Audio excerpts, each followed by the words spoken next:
What up, Money Buffs? I'm Ryan. And I'm Jonah. And you're tuned into the Cash Compound's 2 cents on the movie, The Founder. We're going to rate the film on our money meter, and we'll let you know if it's financially fresh or a waste of your wallet. What about junk for your Jeffersons? Wash for your Washingtons? Bad bet for your binge. Okay. Yeah. This is where we go over our thoughts on the movie. We're going to talk about key scenes that stood out and whatever else we can think about. Yeah, and we'll also take a look at the financial actions in the movie. Is this realistic? Is this something you would want to do? What does that look like? Yeah. And we'll also let you know, of course, if this movie is even worth your time. So, silence your cell phones, please. Grab your popcorn. Sit back and enjoy your film.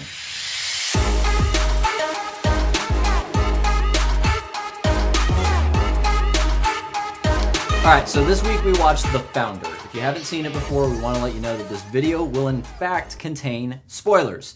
So, if you haven't seen it yet, go watch it first. And if you have, but it's been a while, we'll give you a brief summary before we jump in. Yeah, so this movie is the story of Ray Kroc. It's a salesman who turned two brothers' innovative fast food eatery, McDonald's, into the biggest restaurant business in the world. With a combination of ambition, persistence, and ruthlessness. You increase the supply, and the demand will follow. Increase supply, demand follows chicken, egg. Do you follow my logic?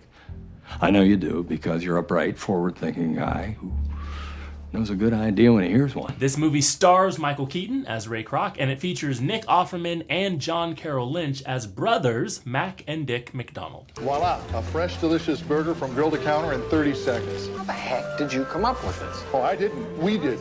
Dick McDonald, my brother. Hi. Boy, I gotta tell you, this is the most... Well, it's nice to meet you.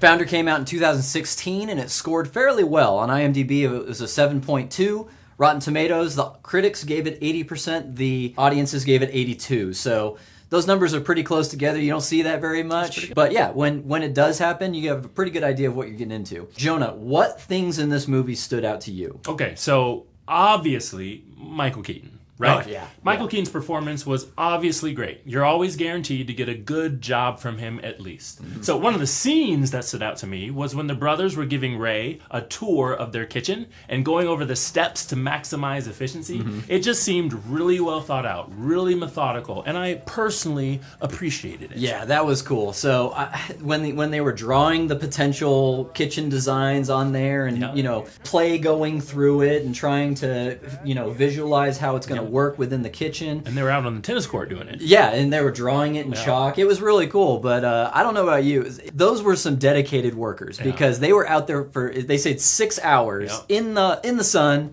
and they're, putting pretend pickles on pretend burgers and stuff. I hope they got paid for that. No, I literally thought that while I was watching the movie. I'm thinking to myself, there's just absolutely no way I'd be out there on that tennis court in that heat without a check. There's no chance. There's no chance I'm doing it. Anyway, what stood out to you? One of the scenes that stood out to me is when Ray is schmoozing the potential franchisee owners, and he's done this. They've had multiple scenes of this with other people throughout the course of the film up until this point, but about halfway through the movie, they're at a club, and someone asks him, "When did you start this?" Yeah. And he has this pregnant pause, and then he says, "I started it in 1954.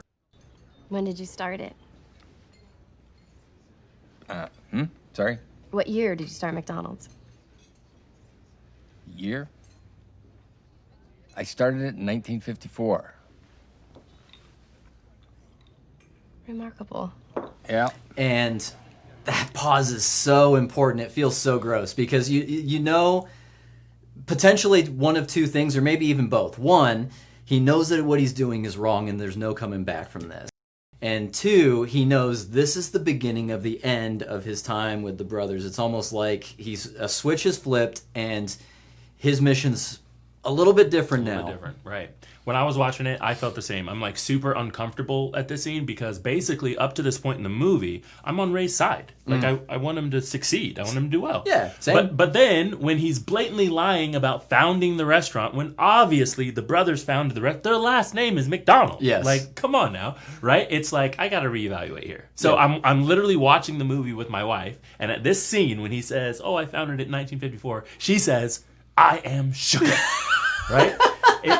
It was too much for us. The scene in the hospital, though, was messed up too. Because basically, Ray shows up trying to give the brothers a blank check, right? But he's the one who caused them to be in the hospital with his underhanded dealings. Yeah. You know, it's nonsense, right? And you're going to use that to get what you want? Didn't like it. Be happy.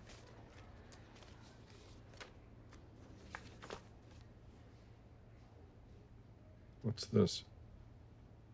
What's it look like? A blank check. Yeah, not a pleasant experience. Yep. Another big scene was when Ray was talking to the financial advisor. He opens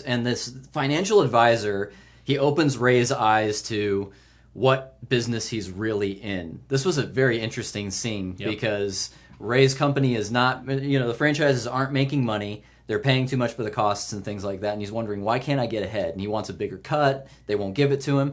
So he meets with this guy.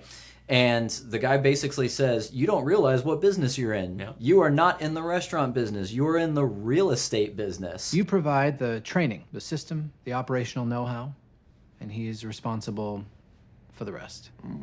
Is there a problem? A big one. You don't seem to realize what business you're in. You're not in the burger business. You're in the real estate business. It's a power play from that point forth, and that's when Ray really starts getting more. Before, he had grit, determination, persistence. This is when he starts gaining power. That's right. So basically, if you haven't heard that before, that's really popular. I've heard this a few times about Ray Kroc's story. I love that they put it in the movie.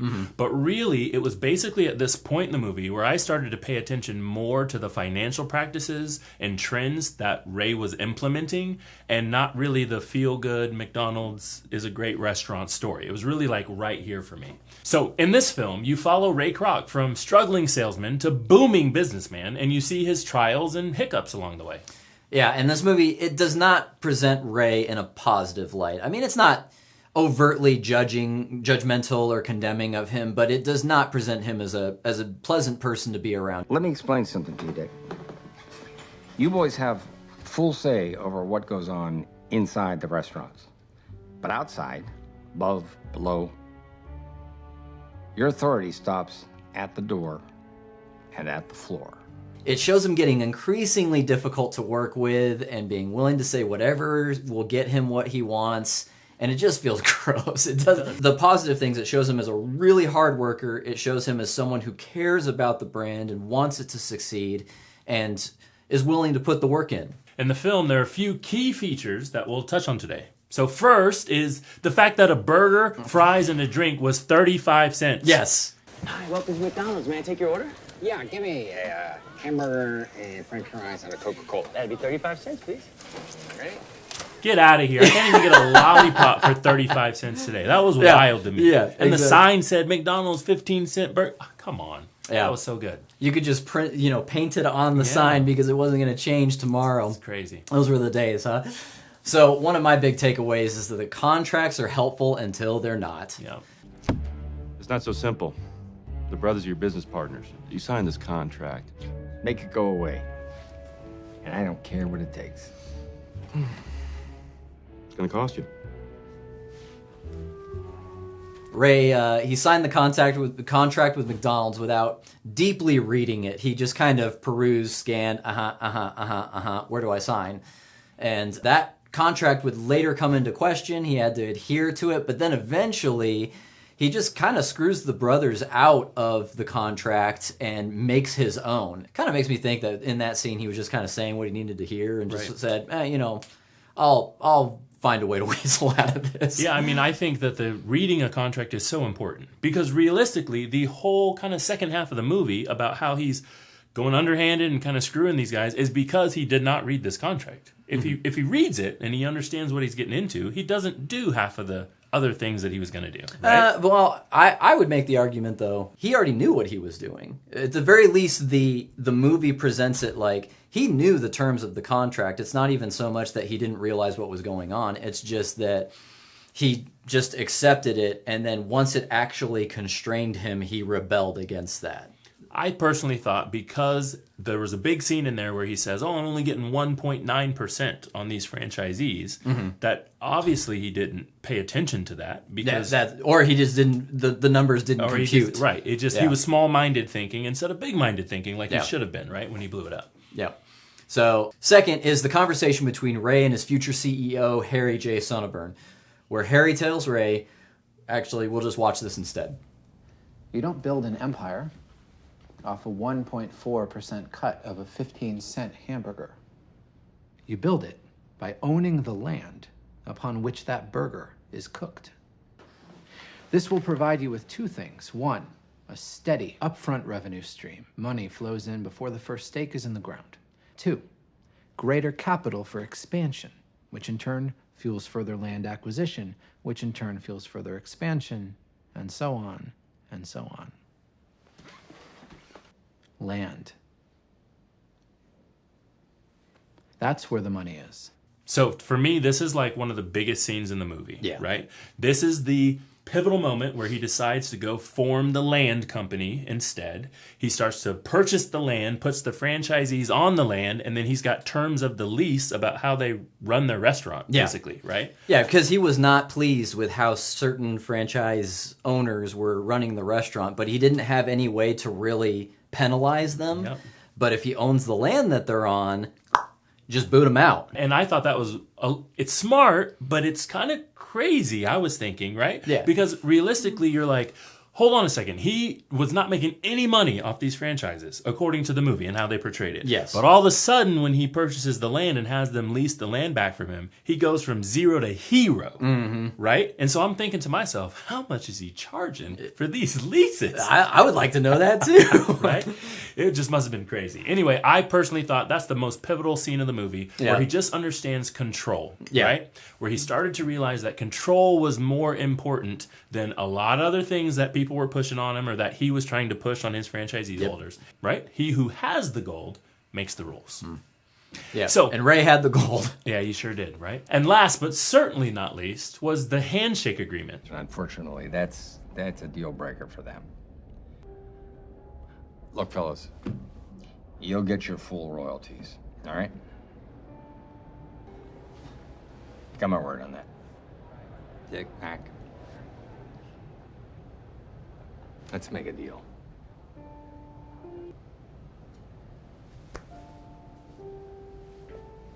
All right. An agreement that they said at the end of the movie today would pay well over $100 million a year. Yeah. What are your thoughts?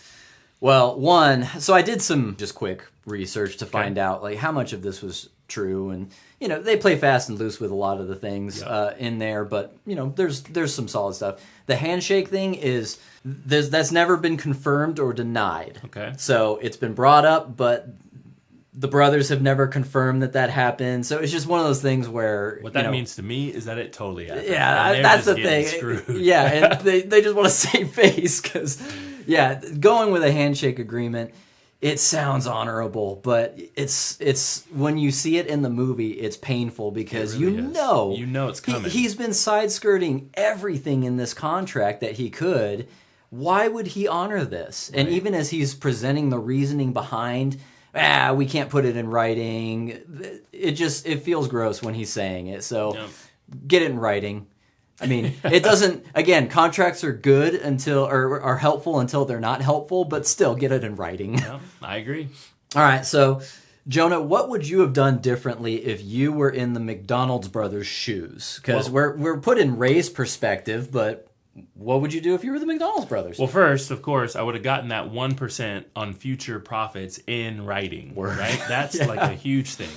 Well, one of the first things I would have done is gotten that 1% of future profits in writing, right? That is a non-negotiable. That's really, I mean, a contract is a contract. You can't break that. That's legally binding, right? That's so important. One of the things that we teach folks here at the Cash Compound, though, is how to grow your hard-earned money guaranteed. With the contract. And the returns are guaranteed because of the contract that each and every one of our clients gets in writing. Right? So many folks out there live their financial lives kind of just like the McDonald's brothers. Yeah. They believe that everything will work out all right, right? And there isn't anything wrong with thinking that, I don't think. But there's definitely something wrong with that attitude being applied to your money. Yeah, right? yeah. Right? You can't, if you're not going to plan for the future, if you're not going to take ownership of your dollars, you can't be surprised when they're not there. Yeah, you got to have some sort of plan and discipline and structure as to how you're going to, spend and grow your money. That's right. So really, I want to encourage you guys who are watching this video at home to make sure your money is actually growing guaranteed, right? Don't go through life with a handshake agreement on your hard-earned dollars.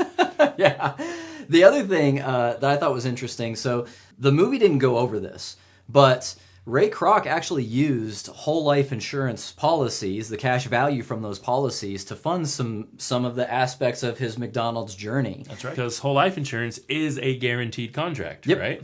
So again, at the end of the movie, he's got the contract. He's getting them to sign. They're not really paying attention, which happened to him a little earlier, in my opinion. But he knew how contracts work. If he's using a guaranteed product to fund some of the things that started the McDonald's corporation, right? Yeah. That's funny. So let's wrap this up. Yep. All right. So here's my question for you. Give me your overall experience as a viewer. Overall experience as a viewer. So this was an interesting movie. Did I enjoy myself while I was watching it?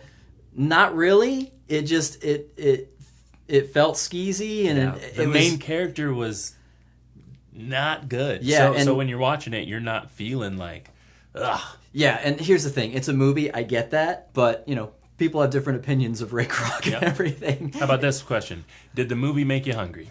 Yes. Okay. Yeah. Which I'm not a McDonald's person, not a huge fan, but I was sitting there going, burger sounds pretty good right now. But let me tell you what did not make me hungry, when they were pouring the instant mix into water to make a milkshake.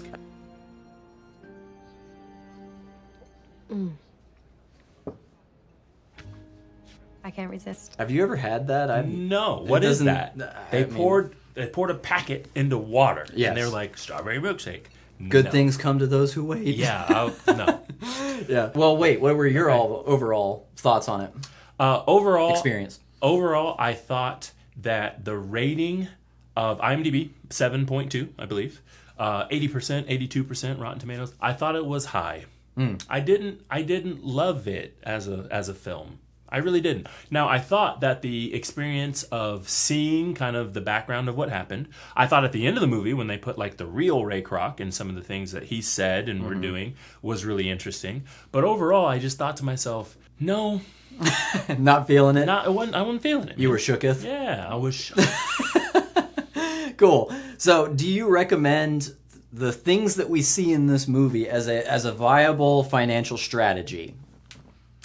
Realistically, I really liked the McDonald's brothers. I thought that they were down to earth. I thought that they were out to help people. And so I really liked that. The only thing that they needed, that they were just oblivious to, was understanding that the business that they were in, right? One, understanding the business that they were in, and two, understanding just a little bit of just having a little more financial prowess, right? If you just understand that, hey, some people are going to do this and go left and go right, and so contracts are important, reading through things are important, paying attention to what's happening is important. Like, if they would have had that, they could have grown this thing. Now, maybe it wouldn't have been as big because they didn't have those visions like Ray did, but I just thought, man, Ray really screwed them. Yeah. Yeah.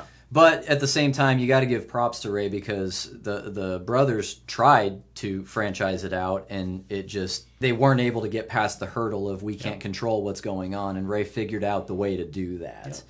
Whether it's morally right or not, don't know. However, clever and devious solution. Yeah. I thought the strategy of using the contracts, right, to retain a lot of the money, which is what Ray did. Handshake agreement to pay you, which sounds like he didn't keep up his end of the bargain in real life. But the contract means, in that lease agreement with his new company, means that he's going to retain and earn all the money. I thought that was smart. Yeah. Right? I mean, Absolutely. that's a very savvy business move to do, which is, again, what we teach people like you at the house, right? Use the contract. Guaranteed growth over potential, or over handshake, or over I hope, right? So I thought that was smart. Yeah. So, is it worth your time? If you have not seen this movie, I would recommend that you watch the movie. Yes. Yeah, I would agree with that. Again, it wasn't one that I enjoyed. It's not going to make its way onto my shelf.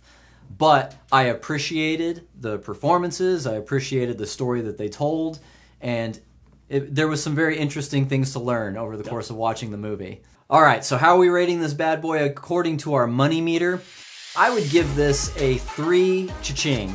It's on a scale of 1 to 5, I'd give it a 3. I'd agree. I think we're going to put it in the 3 spot for this movie. Again, I do think it's worth your time. I think it's worth watching. But if you were trying to implement this as a financial strategy, I'm going to put it at that 3 spot. Yeah. So that's all from us. We hope we helped you determine whether or not you'll use your time to watch this particular movie. Yeah, we want to know in the comments if you're implementing a financial strategy that matches the movie or you agree with us. Yeah, and if you have a movie you'd like us to break down next, leave that in the comments as well. We have a list, but we're more than happy to take suggestions. Yeah, and from all of us here at the Cash Compound, we'll catch you next time as we give our 2 cents on another Hollywood classic.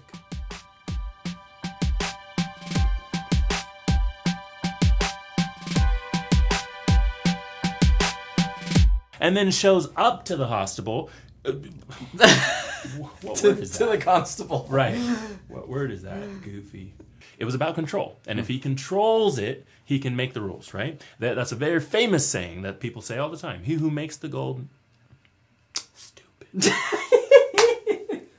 He who has the gold